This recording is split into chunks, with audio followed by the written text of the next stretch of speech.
ভিন রাজ্যে বাঙালিদের হেনস্থার অভিযোগে আজ পথে নামবেন মমতা বন্দ্যোপাধ্যায়।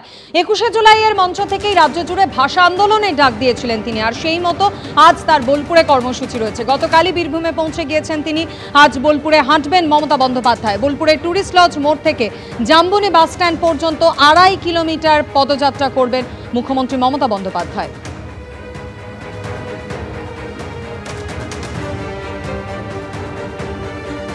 এর আগে 21শে জুলাই মঞ্চ থেকে ভাষা আন্দোলনের ডাক দিয়েছিলেন মমতা বন্দ্যোপাধ্যায়। আর দলনেত্রীর নির্দেশে গতকাল বীরভূমে নানুর দিবস উপলক্ষে নিহত তৃণমূল সমর্থকদের শ্রদ্ধা জানানোর পাশাপাশি ভিন রাজ্যে বাঙালিদের হেনস্থার অভিযোগে সুর চড়িয়েছে তৃণমূল। প্রতিবাদে মুখর হয়েছে গতকাল কলকাতা থেকে জেলা। আর এই আবহে আজ বোলপুরে পদযাত্রা মমতা বন্দ্যোপাধ্যায়।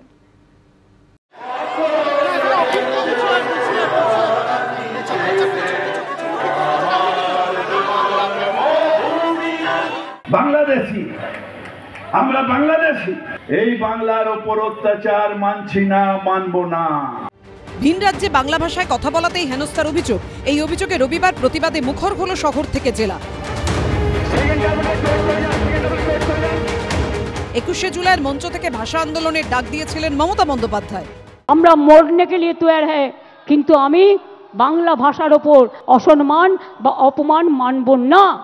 আগামী 27শে জুলাই নানুর দিবসের দিন থেকে প্রতি শনি রবিবার বাংলা ভাষার ওপর যে অপমান, বাংলা ভাষার ওপর যে সন্ত্রাস, তার বিরুদ্ধে সব ভাষাভাষী লোকেদের নিয়ে মিছিল মিটিং সব করুন। সোমবার বোলপুরে পদযাত্রা করবেন মমতা বন্দ্যোপাধ্যায়।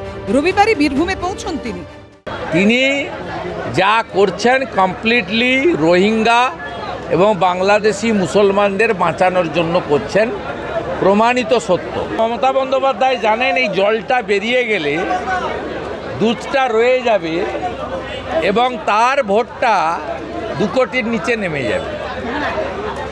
সেই আতঙ্কে এগুলো করছে, এর সঙ্গে ভাষার কোনো সম্পর্ক নেই। সব রাজ্য থেকেই পুশব্যাক হচ্ছে, এখান থেকেও পুশব্যাক হবে। আমি শুধু শুভেন্দু অধিকারীকে বলবো, এত রোহিঙ্গা খুঁজছেন তো দেখবেন গরমকালে যদি কেউ গরম টুপি পরে, গরম মাফলার দিয়ে, কালো রঙের জব্বা পরে, সানগ্লাস পরে নিজেকে লুকিয়ে যে লোকটা হাঁটছে, আপনি সব খুলে দেখবেন ওইটা কিন্তু রোহিঙ্গা হলেও হতে পারে।